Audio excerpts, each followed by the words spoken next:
Bonjour et bienvenue sur Topcom Expression, le portail du management et de la communication.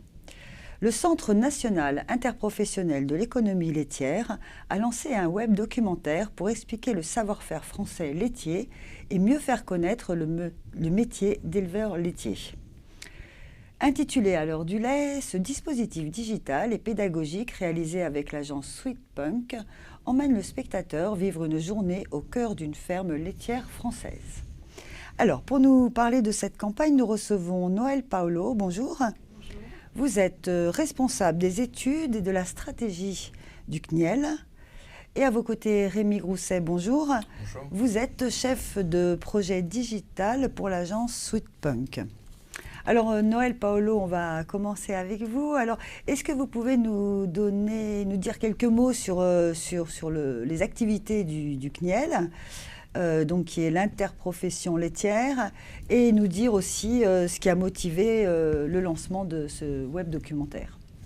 Alors le CNIEL et l'interprofession laitière, nous regroupons l'ensemble des acteurs de la filière, depuis les éleveurs jusqu'aux transformateurs. Donc sur ce web documentaire, nous avions un double objectif et différentes cibles. Un objectif à l'international, c'est-à-dire que nous mettons en place des actions de communication dans les différents pays du monde. Et la demande des éleveurs avait été de faire connaître l'origine des produits, ou d'où venaient les produits qui étaient valorisés dans les différents pays. Et le deuxième objectif, c'était un objectif pour la France, puisque nous avons une méconnaissance de la réalité de l'élevage. Nous avons pas mal de critiques autour de l'élevage, et donc l'objectif était de rassurer et de prendre la parole nous-mêmes et non pas de laisser la parole aux militants qui produisent des vidéos. Donc on voulait vraiment montrer la réalité d'une ferme laitière aujourd'hui pour parler sur l'ensemble de ce qu'est le modèle laitier français. D'accord. Alors, un mot sur les publics auxquels s'adresse ce documentaire. Alors, nous avions donc deux types de publics. À l'international, ce sont les professionnels dans les différents pays, à la fois les professionnels laitiers, mais également les foodies, les influenceurs des pays. Et en France, c'était plutôt le grand public, mais également les éleveurs, pour qu'ils soient fiers de montrer leur réalité de métier.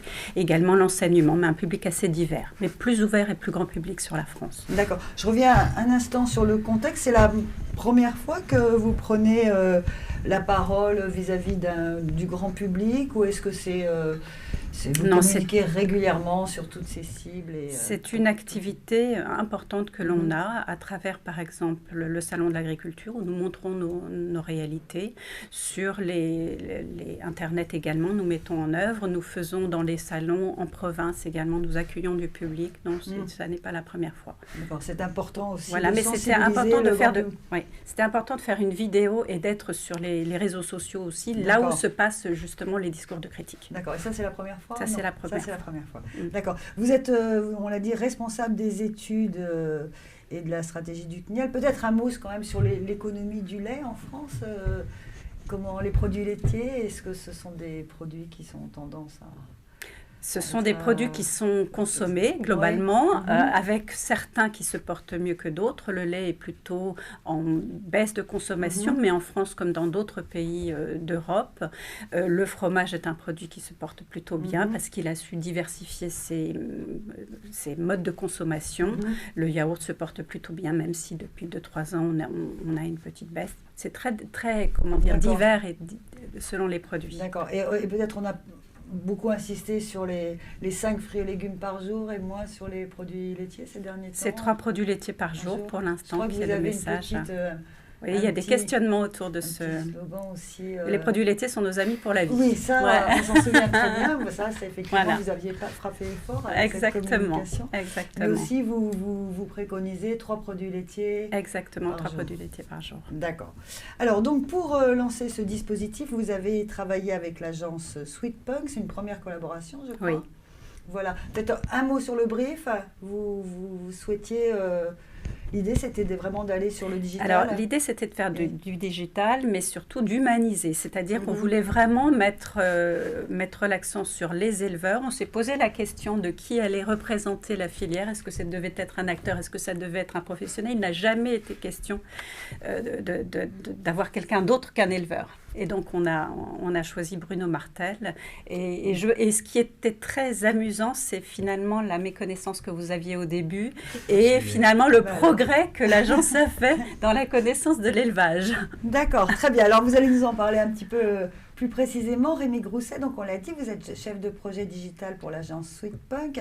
Alors, est-ce que vous pouvez nous dire un petit peu globalement quelle a été la réflexion de l'agence et les recommandations pour l'élaboration de ce dispositif?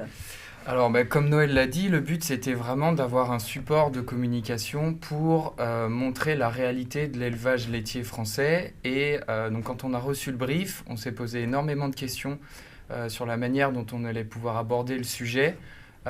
Et une fois qu'on a commencé à maîtriser justement les tenants et les aboutissants, on s'est dit qu'on allait pouvoir proposer 2 clés de lecture pour répondre justement aux cibles.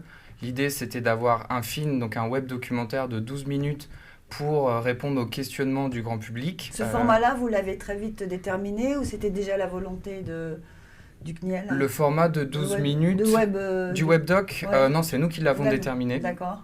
Et c'est justement à travers ces 2 clés de lecture, donc le webdoc, pour avoir quelque chose de très immersif, très facile d'accès, mais également on voulait mettre en avant des fiches complémentaires pour creuser le sujet, parce qu'il y avait énormément de choses à dire. Ça a été un des gros challenges de ce projet. Il y avait beaucoup de sujets à traiter. Donc on a traité différents sujets dans le web documentaire, et ensuite on pouvait compléter sa curiosité ou aussi répondre à tous les questionnements que pouvait avoir la presse à travers ces fiches informatives qui creusent tous les sujets. Je crois, c'est ça. Exactement. Voilà. Alors, on va peut-être regarder un petit extrait, parce que ce web documentaire dure 12 minutes, plus de 12 minutes, je crois. 12 minutes 30. Donc, 12 minutes 30. Donc, on va regarder un petit extrait, ensuite on parlera avec vous des partis pris créatifs et éditoriaux.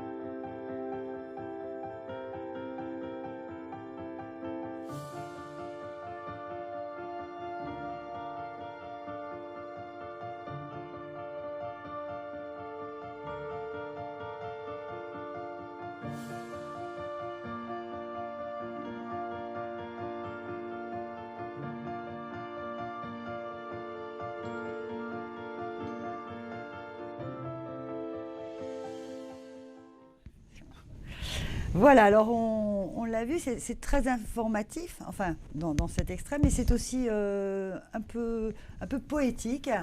Alors parlez-nous un petit peu du choix, et c'est pédagogique bien sûr, du choix des partis pris créatifs. Déjà peut-être les images, on voit effectivement cet éleveur. Alors justement, nous, dès qu'on a reçu le brief, on a voulu très rapidement aller rencontrer l'éleveur et se rendre sur la ferme. Parce que le but, c'était de montrer la réalité de l'élevage français et il nous fallait le comprendre et le vivre le temps d'une journée. Donc, on allait en repérage rencontrer l'éleveur Bruno qui nous a parlé de son métier, de sa passion. Un vrai éleveur ou oui, un vrai éleveur. D'accord. Et qui nous a parlé de son métier, de sa passion et ça nous a permis de compléter toutes les informations qu'on avait pu déjà obtenir à travers différents workshops avec Noël et toute l'équipe du CNIEL. Et suite à quoi, on voulait vraiment apporter un film immersif et transporter l'utilisateur, l'internaute, le temps d'une journée à la ferme. L'élevage laitier, c'est inscrit dans le patrimoine français. Il y a vraiment cette notion de répétition, de cycle tous les jours, depuis des millénaires. Des hommes et des femmes sont à la traite tous les jours, toute l'année. Et donc ça nous a paru important justement d'utiliser ce principe du cycle pour transporter le temps d'une journée un éleveur à la ferme, un internaute à la ferme. Et également donc, mettre en avant toute la poésie qu'on pouvait ressentir justement lors de ces repérages et mettre en avant toute l'émotion au niveau sonore, activer les sens en fait qu'on avait pu découvrir le temps de cette journée et les retranscrire à l'internaute. Et c'est passé notamment avec aussi une création musicale originale. Donc on est vraiment allé jusqu'au bout de tout ce concept, de toute cette idée d'émotion.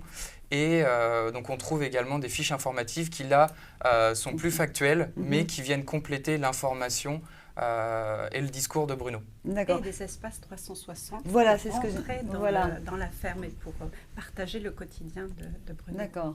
Voilà, oui, il y a une immersion vraiment complète dans la journée dans cette ferme et dans la journée d'un éleveur. Alors, le film a été lancé il y a quelques mois à l'occasion du Salon de l'Agriculture. Non, il a été lancé avant, en octobre 2017. Il a été présenté au Salon de l'Agriculture. Nous en avons fait même un espace, un tunnel immersif au Salon de l'Agriculture. Donc voilà. Alors, le site, juste pour rebondir, a été lancé en octobre. Il y a eu une action de communication digitale avec de l'AdWords et du display qui a été mise en place. On a fait également de la relation presse avec le CNIEL. On a créé des dossiers de presse, des communiqués de presse. Et au Salon de l'Agriculture, on a retravaillé en fait tous les éléments qu'on avait pour pouvoir proposer un stand et faire venir Bruno, l'éleveur, à la rencontre du public. D'accord. Pas les vaches quand même. Non. Au salon, il y avait plein de vaches. Il y avait déjà plein de vaches. D'accord. Alors, un mot pour terminer. Les résultats, est-ce que vous avez de bons retours? Et puis, la suite que vous pensez donner à ce travail?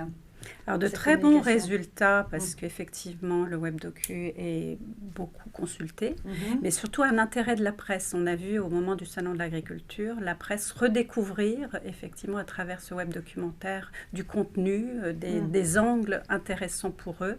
Donc c'était une grande réussite. C'était une réussite en France et à l'international puisqu'on voit qu'à l'international aussi le site se développe. Il est en support de communication dans les actions que l'on mène à l'international. D'accord, il est toujours consultable. Exactement, bien sûr. Et vous pensez faire une suite, enfin donner une suite? Alors on est en train de mettre en œuvre le deuxième volet qui sera une immersion dans les usines de transformation pour voir effectivement ce qu'est la transformation, qu'est-ce qui se passe dans les usines, puisque les Français s'interrogent sur, entre guillemets, la boîte noire de l'industrie. Donc ça va être un moyen de faire entrer les internautes dans les usines, de savoir comment est fabriqué le lait, comment est fabriqué le beurre, quelles sont les questions que l'on peut se poser autour des produits. Ce sera un moyen de répondre. Sur ce format format-là. Web documentaire. Donc, c'est le lancement d'une saga, finalement. Exactement. On l'espère. Très bien. Écoutez, on peut donc regarder ce film documentaire très intéressant sur le site À l'heure du lait. Alors, on peut rechercher À l'heure du lait sur Google ou c'est Ferme laitière française. Ferme laitière française, d'accord. Et il est visible sur la chaîne YouTube, si je crois. Les vidéos 360 sont visibles, mais le site est... c'est sur le site. La vidéo complète est sur le site. Très bien. On vous remercie beaucoup, Noël Paolo et Rémi Grousset, d'être venus nous parler de cette campagne. Merci. Merci à vous. Merci.